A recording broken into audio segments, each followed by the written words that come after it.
आज से कुछ साल पहले आई पिक्ड येस बैंक 150-160 रुपीज के आसपास और उसके कुछ ही महीनों में वो शेयर 7-8 रुपए आ गया। और जब मैं खरीद रहा था येस बैंक तो मैंने पब्लिकली उस स्टॉक की बात भी की थी। उस वीडियो से इंप्रेस होकर कई लोगों ने खरीदा भी होगा। मेरा उनका लगभग पूरा कैपिटल उस स्टॉक का जीरो हो गया। आज भी वो जो अपॉलॉजी वीडियो है वो मेरे चैनल पे लाइव है।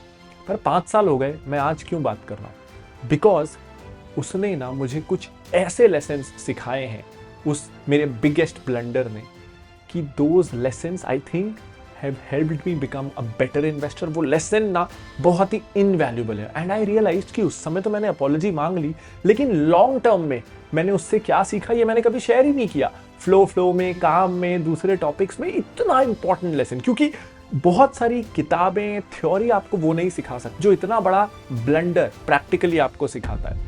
माइंडसेट के बारे में, what were you thinking, why I did that, long term में ना वो सारी चीजें बहुत क्लियर हो जाती है। तो आज मौका मिला है कि वो सारे प्राइसलेस इन डेप्थ लेसन्स मैं आपको दूं, जिससे आप इतना बड़ा कैपिटल इरोजन वाला ब्लंडर अपने इन्वेस्टिंग करियर में करने से बच सकें। बहुत सारा स्ट्रेस भी होता है, इमोशनल फैक्टर्स भी होते हैं, पब्लिक का भी आपने लॉस कराया उसका गिल्ट भी होता है, तो इट गेट्स रियली टफ। लेकिन उससे जो लेसन्स मिले वो भी उतने ही वैल्यूएबल थे। Time to share this with you at Finology, the financial freedom company. मैं लेसन्स की तरफ जाऊं उससे पहले एक सवाल आ सकता है, ये वीडियो आज इतने साल बाद क्यों? क्योंकि इस मार्केट में जहां बहुत ज्यादा ट्रस्ट डेफिसिट है, honestly we at Finology we want to differentiate ourselves by promoting, encouraging transparency, and I think it should start with us. तो जब हम बड़ी बड़ी बातें करते हैं ना, एथिक्स की, वैल्यूज की, तो वो सिर्फ बातें नहीं लगनी चाहिए। We have to walk the talk. तो ऐसा नहीं हो सकता है कि क्योंकि किसी चीज को 5 साल हो जाए तो हम उसे अंडर द कारपेट करने की कोशिश करें। इट्स माई जॉब कि मैं लोगों को रिमाइंड करता जाऊं कि वो जो ब्लंडर है ना वो हमसे हुआ था, उसे भूलना मत। हम भी नहीं भूलेंगे, आप भी भूलना मत। और हमसे भी हो सकता है, किसी से भी हो सकता है। तो it's important to understand the risks in the market. इसीलिए ये वीडियो है, क्योंकि 5 साल पहले ना, तब जैसा मुझे रफली अगर मुझे ध्यान है तो 1 मिलियन या उससे भी कम सब्सक्राइबर्स रहे होंगे। यानी आज इस चैनल के 80% लोगों को शायद ये ना पता हो कि मुझसे वो गलती हुई थी। तो उन लोगों के लिए भी आई ओ इट टू देम कि मैं उन्हें बताऊं और जो पहले से हैं उन्हें रिमाइंड कराऊं कि I was responsible. And of course then as a responsible creator, as a responsible professional, मैं उसके इनसाइट्स भी शेयर करूं और उससे आज के हिसाब से आपको वैल्यूएबल टेक अवेज भी दूं। This is the purpose of this video. Why it happened, ये बहुत जरूरी सवाल है। अब देखो, हमेशा ना जब कोई स्टॉक पिक गलत जाता है, खास करके इतना गलत जाता है, तो कभी आप मार्केट कंडीशंस को, उस समय जस्ट कोविड आया था, उसको ब्लेम कर सकते हो। उस समय मैनेजमेंट चेंज हुआ था, मैनेजमेंट ने, ऐसा कहा जाता है कि सही चीजें नहीं बताई थी, तो मिस मैनेजमेंट का आप इल्जाम लगा सकते हो। But in the long run ना, if I reflect on my actions, there's just one answer. I wanted to be a hero. I wanted to pick a company that was in stress, that looked कि यार ये सस्ते में मिल रही है, क्योंकि पहले शेयर 60, 70, 80% ऑलरेडी गिर चुका था। पहले वो एक ब्लू चिप स्टॉक था, ऑलरेडी स्ट्रेस में था, बड़ा बैंक था, तो sort of felt like too big to fail है, कोई ना कोई तो बचा ही लेगा। तो यहां पे अगर मैं इसे पिक कर दूं and if it goes back, अगर नया मैनेजमेंट उसको स्ट्रेस से बाहर निकाल देता है, तो this can be a multibagger. तो basically I got greedy, I was trying to be a hero. मैं ज्यादा रिस्क लेके कुछ एक्स्ट्रा ऑर्डिनरी करने की कोशिश कर रहा था, ताकि मैं खुद भी ज्यादा अच्छा कॉन्फिडेंट फील करूं और लोगों की नजर में भी शायद मैं एक ज्यादा बड़ा एक्सपर्ट लगूं। शायद I was trying to be what I was not back then. तो द आंसर इज क्लियर। देखो, अगर कोई ऐसी कंपनी होती ना जो उस समय तक अच्छी चल रही थी, उसमें कुछ प्रॉब्लम्स थे नहीं और बहुत अनप्रेसिडेंटेड सा प्रॉब्लम आ गया जो मार्केट में ज्यादातर लोगों ने एक्सपेक्ट ही नहीं किया था, तब मैं कुछ हद तक ब्लेम करता कि ये मार्केट रिस्क है।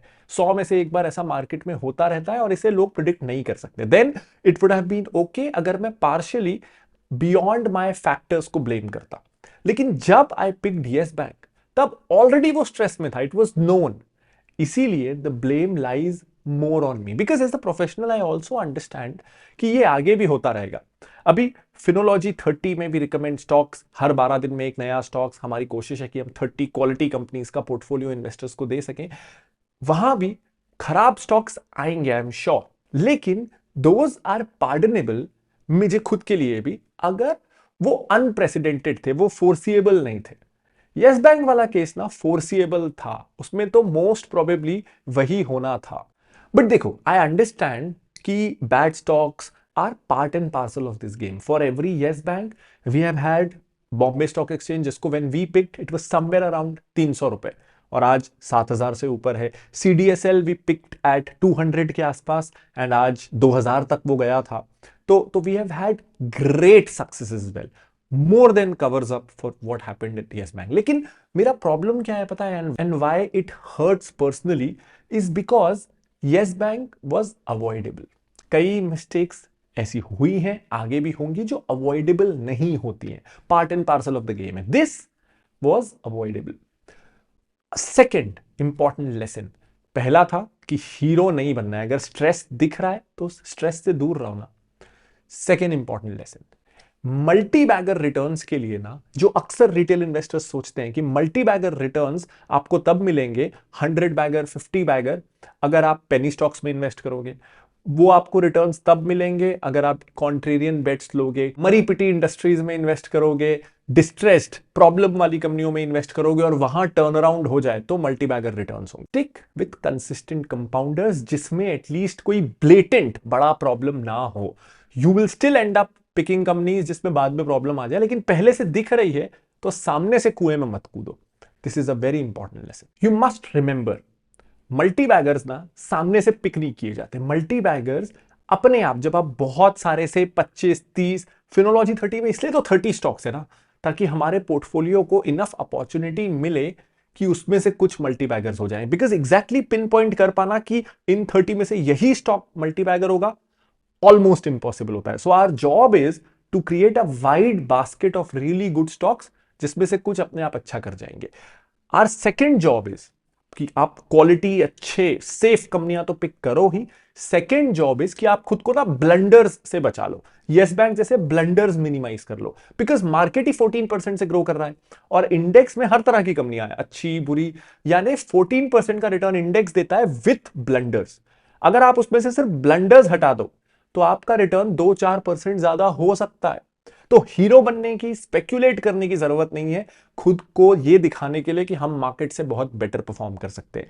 सिर्फ ये करना है कि जो अच्छे स्टॉक्स हैं वो सच में अच्छे होने चाहिए, fundamentally good quality, momentum chase नहीं करना है।